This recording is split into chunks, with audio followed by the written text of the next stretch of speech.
Padre, toda mi vida he respondido cada llamado.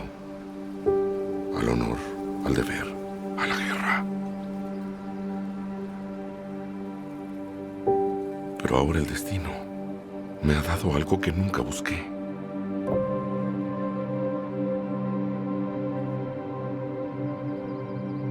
Una niña. Una vida que la tormenta no ha tocado. Otórgame la fuerza de los padres de todo,